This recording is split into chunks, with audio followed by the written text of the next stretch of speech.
नमस्कार, जय श्री महाकाल। मैं पंडित शेष नारायण आचार्य आज सभी को शेयर मार्केट के बारे में 1 जुलाई से लेकर के 31 जुलाई तक जो शेयर मार्केट है उसमें कितना उतार चढ़ाव रहेगा।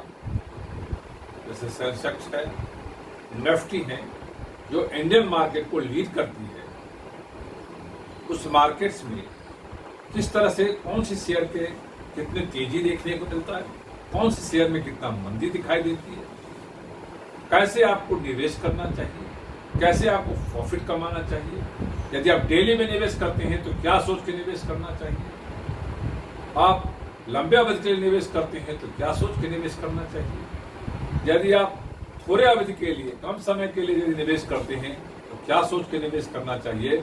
इसमें बहुत बड़ी आपके मन में जिज्ञासा रहता है कि मैं कैसे निवेश करके लाभ कमा सकूं। तब आप आइए, क्योंकि शेयर मार्केट जो जुलाई के महीने में है वो तेजी मंदी के दौर में दिखाई दे रही है। तेज गति ज्यादा नहीं है। उसका प्रमुख कारण है जो इस महीने का सूर्य और शनि आपस में थोड़ी कम दूरी के रहने की वजह से इसमें शेयर मार्केट में यूएसए के जो मार्केट, अमेरिका की जो मार्केट है उसमें भी 7 से 12% मंदी देखने को मिल रहा है। और दूसरी तरफ देखें तो यूरोप की मार्केट की तरफ आइए तो यूरोप की मार्केट में जो शेयर मार्केट है उसमें 12 से 18% की मंदी देखने को। अब हम एशिया में आते हैं तो एशिया के मार्केट में जो देश आता है उस मार्केट में भी 5 से 9% की मंदी देखने को मिलती है,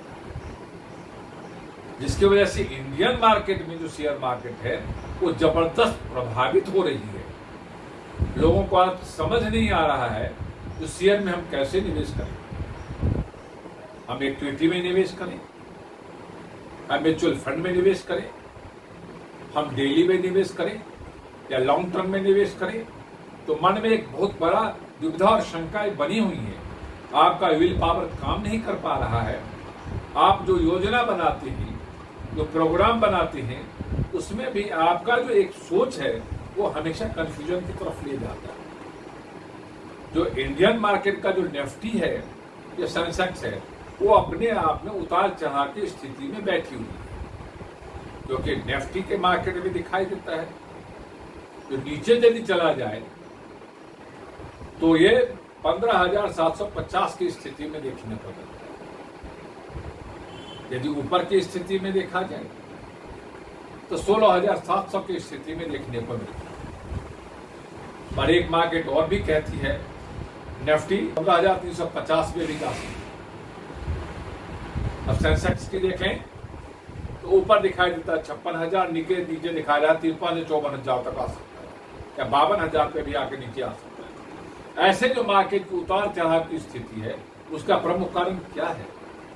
तो वर्तमान में देखी जाए, जो पीछे देखें आज से 3-4 महीने पीछे चले जाएं तो शेयर मार्केट में नए आईपीओ की प्रवाह बनी हुई थी। बहुत सारे नए आईपीओ आ रहे थे, मगर यदि आप ध्यान से देखें तो अप्रैल में, मई में या जून में इसमें बहुत जबरदस्त गिरावट देखने को मिला है। तो शेयर मार्केट में जब गिरावट आती है तो नए आईपीओ आना बंद हो जाता है।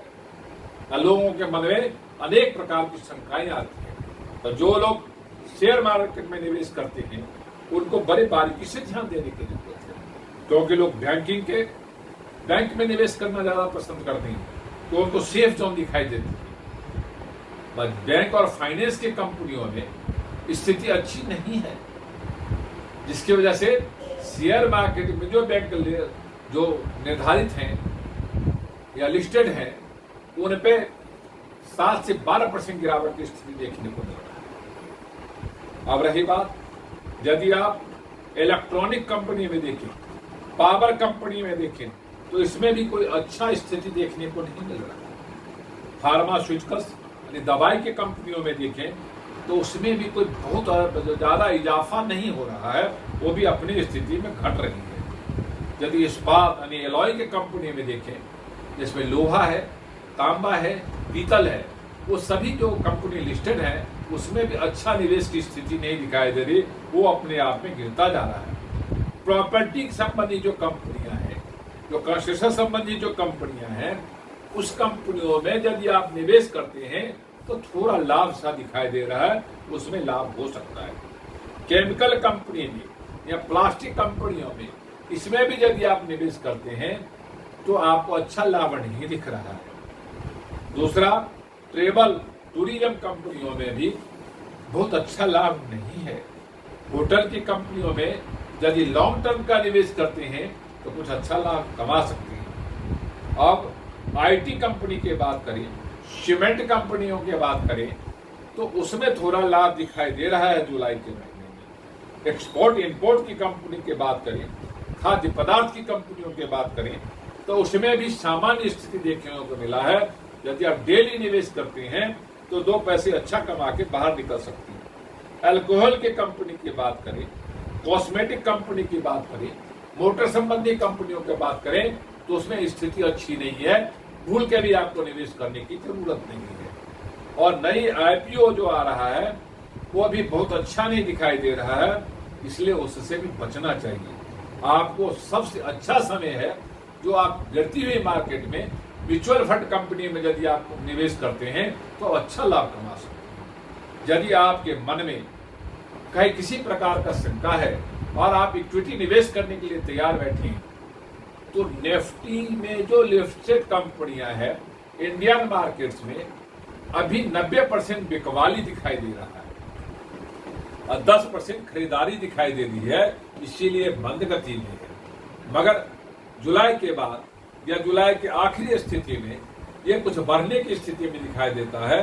जो लोग डेली निवेश करते हैं उनको बड़ी बारीकी से ध्यान देने की जरूरत है। बैंकिंग में निवेश नहीं करें, इलेक्ट्रॉनिक में निवेश नहीं करें, फार्मास्यूटिकल में नहीं करें। आप इस्पात में कर सकते हैं और प्रॉपर्टी में निवेश कर सकते हैं, केमिकल संबंधी कर सकते हैं। ट्रेवल टूरिज्म में नहीं करें, होटल कंपनी में नहीं करें, आईटी में निवेश कर सकते हैं, सीमेंट के कंपनी में नहीं करें, एक्सपोर्ट इंपोर्ट में कर सकते हैं, खाद्य पदार्थ की कंपनियों में कर सकते हैं, अल्कोहल की कंपनियों में निवेश नहीं करें और कॉस्मेटिक्स और मोटर्स कंपनी में भी निवेश नहीं करें तो आप अच्छा कर सकते हैं। अब रही दूसरी तरफ, यदि आप लॉन्ग टर्म निवेश करने की स्थिति में बैठे हैं तो आप बैंक आपके लिए बहुत अच्छा अवसर है, उसमें निवेश करना चाहिए। फार्मास्यूटिकल्स कंपनी उसमें निवेश करें तो आप अच्छा काम कर सकते हैं। आप इलेक्ट्रॉनिक पावर प्रोजेक्ट में यदि आप काम करते हैं, स्टील से कंपनी में यदि आप निवेश करते हैं तो वहां पे 2 पैसे अच्छा कमा सकते हैं। आप केमिकल संबंधी कंपनियों में बचें, प्लास्टिक संबंधी कंपनियों में बचें, टूरिज्म कंपनियों में बचें और आप यदि होटल्स कंपनी है उसमें बचें।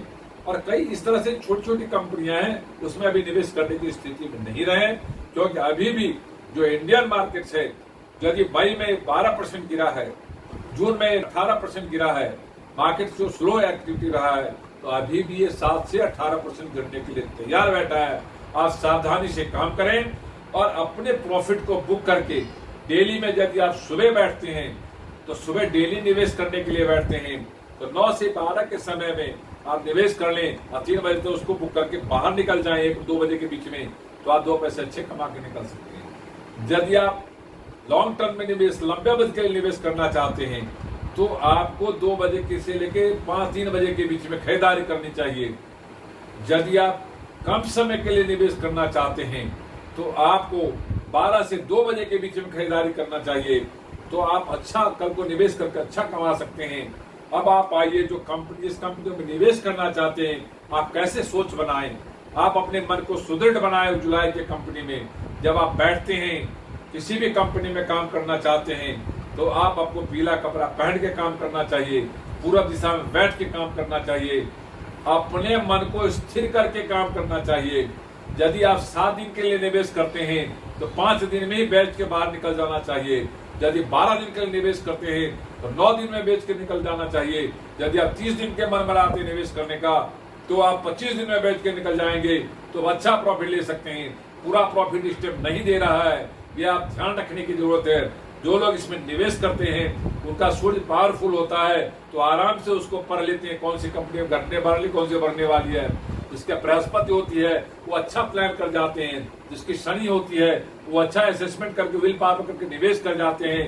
अब वर्तमान स्थिति में भारत जैसे देश में जो निफ्टी है, सेंसेक्स कंपनियां हैं, उसके लिए इस टाइम शनि अच्छा प्ले रोल नहीं कर रहा है, बृहस्पति अच्छा प्ले रोल कर रहा है, उसके लिए सूर्य अच्छा प्ले रोल नहीं कर रहा है, उसके लिए राहु अच्छा प्ले रोल कर रहा है, जिसलिए किस टाइम घट जाती है।